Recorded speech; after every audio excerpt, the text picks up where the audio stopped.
那中国缺粮这个问题啊，是需要具体分析的。就是粮食分为两种，一种是人的口粮，一种是用于喂猪喂鸡的饲料粮。中国缺的不是人的口粮，人的口粮并不紧张，就主持人讲的，基本上能够保障口粮的。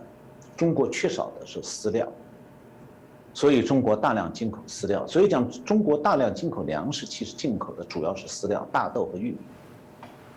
中国现有的耕地其实现在还有增产潜力的，但是现在中国出现的问题是，农村已经是老人种地，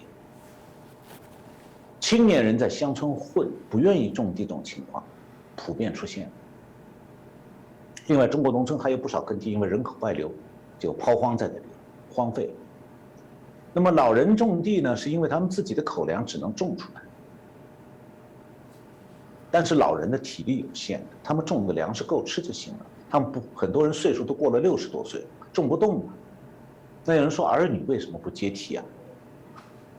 大陆的很多年轻人现在很多人是不愿意，不但不愿意种地，而且也不会种地。那么从小念书，甚至考进大学，虽然学校比较差，但是大学毕业以后啊，他们也不肯种地了。问题是啊，很多从农村出去进城考进大学的年轻人，特别是文科生，在城市里找不到工作。这种现象其实不只是这个中国有，美国也有的。就是美国大学教育过于普及的结果是，很多高中生虽然考进大学，只能念一些个比较容易念的文科系课，那毕业以后社会上找不到那么多需要他们的工作。所以美国文科系科毕业生现在很多人都寄希望于拜登再为这个非营利组织提供更多的资金，就是让政府出钱来让他们有个地方混饭吃。那么中国的很多文科毕业生，特别是很多农村出来的，回到家乡都不愿意种地了，但又没有工作，怎么办？在家里混。反正有老爸在那里辛苦种地，口粮是有的吃的。那么最近中国有则新闻，河南一家香烟公司招聘生产线上卷香烟的工人。那么根据这个工厂公布的受聘员工的资讯，在中国引起轰动，居然有相当一部分中国不少大学名校的毕业生，甚至还有研究所毕业的，都去应聘。为什么？因为没有出路，都是学文科的。由于这家烟厂待遇不错，结果呢，文科的本科毕业生甚至研究所毕业生都跑去卷香烟去了。那这些人还算是自食其力的，农村还有更多的无所事事在家里的大学毕业生。所以中国的粮食并不是，就是口粮不是很短缺，但是中国现在缺饲料粮。那为什么缺呢？长期以来中国人的这个生活水平不断提高以后，就刚才主持人讲到的，中国人说我们现在餐桌上很丰富啊，吃得很好啊，是婚食消费量不断上升，然后就需要饲养大量的猪和鸡啊等等动物。但是呢，现在在中国已经不能再指望像上个世纪那样靠农民家庭饲养的猪和鸡来满足大量住在城市人口的这个肉食需要了。因为家庭饲养生猪和鸡啊，受农户圈养规模的限制，饲料来源呢主要是采集一些叶类植物啊，加上麦麸啊、稻糠啊，还有家里的厨余物啊，饲养量是非常有限的，不可能养很多头。所以中国后来慢慢就发展出了大规模的这个工厂式的速成圈养，这样成为一个养猪养鸡的主要生产方式。那么这样养鸡、养猪，高蛋白饲料，特别是豆粕的充分供应，就成为一个大规模圈养的一个前提，这样才能保证快速出栏。那有人说，你中国为什么不多种点大豆？大豆是一种低产作物，它只能贴近地面生长，产量不高，所以收益也不高。如果中国减少饲料进口，改为国内大规模种植大豆，结果会是什么样？我做过计算，中国如果要靠国内大豆种植来保证饲料粮，就替代现在进口的饲料粮，需要1半多的耕地，也就是说口粮会减少1半。那个时候有肉吃，没有米吃了。没有面吃。所以在中国耕地总面积有限的前提下，要保口粮就不能种饲料粮，要种饲料粮就不能保口粮，两者只能有其一。所以中国既然大规模的速成圈养生猪家禽，它就不得不大量进口饲料。那么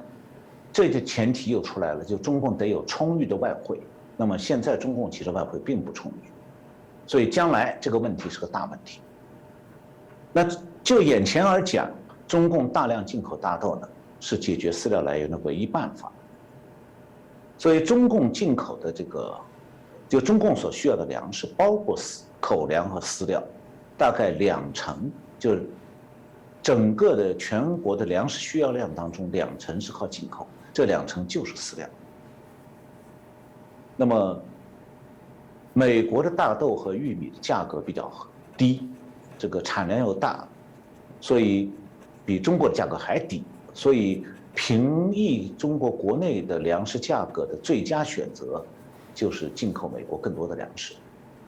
做饲料。所以2017年中国从美国进口大豆达到过1亿吨，一个庞大的数字。那么依赖进口饲料，特别是大豆和玉米，就会改变中国原来的猪粮周期规律。我在前面解释过了，就猪粮周期就是粮价便宜了，养猪就多。那么养猪多了，饲料消耗大了，粮价就上涨，导致养猪亏本。那养猪公司呢就会把生猪赶快卖掉，它卖的时候肉价会下跌。此时此刻的中国就处在这个点上，就是因为饲料价格暴涨以后呢，中国的很多养猪公司把生猪全卖掉，所以现在肉价非常便宜，但是生猪的饲养量急剧减少。但是这只是猪粮周期的一个中间环节。接下来就是养猪少了，饲料粮的价格又会下跌，然后养猪公司呢，因为饲料粮便宜了，它又会增加养猪的数量。那问题是说，农业生产要受到农业生产周期的影响，就是粮价下跌1年以后，生猪出栏1年以后，这个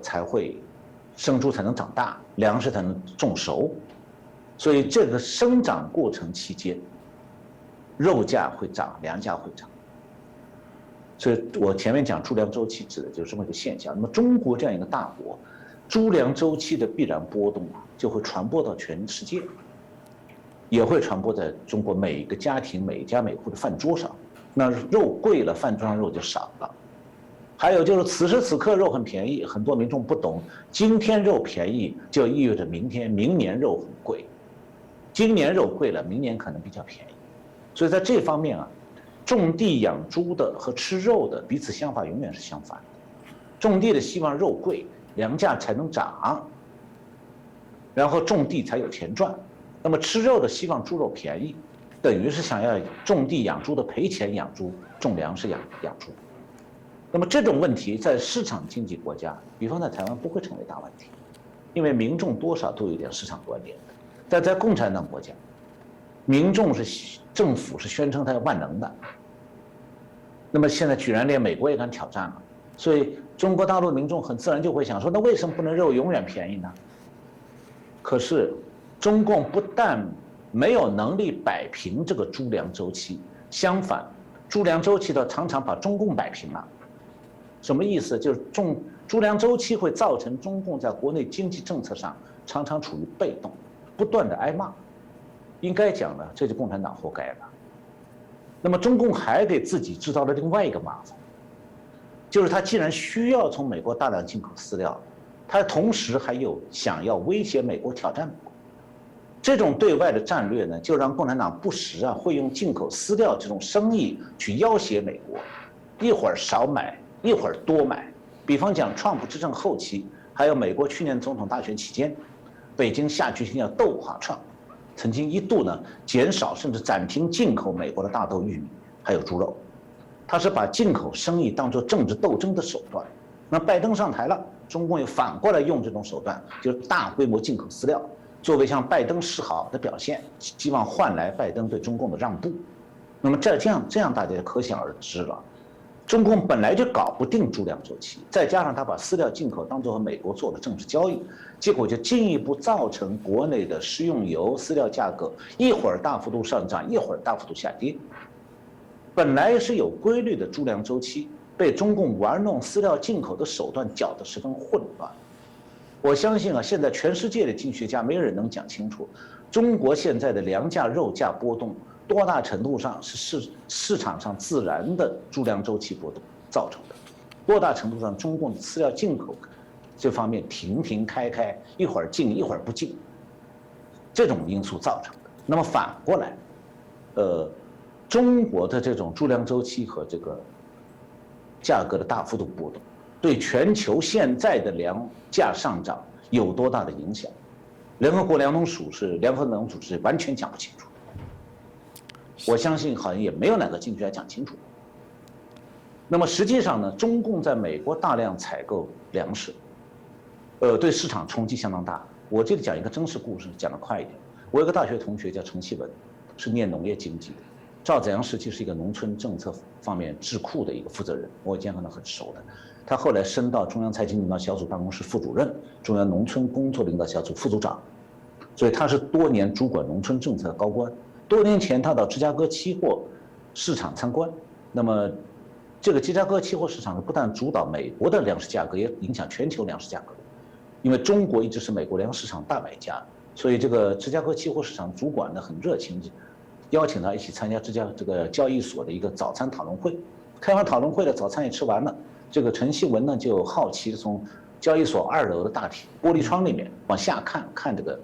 楼下交易大厅，结果被那个期货交易所的主管一把拉回来，说你不能看。他说为什么不能看？他说你的中国脸只要一被下面人看见，马上全球粮价就上涨，因为人家会猜说中国又来下大单子。这就是中国这个人口超级大国，一旦对国际市场产生依赖，生意是有的做了，但麻烦也是不少的。对地球来讲，大也有大的坏处。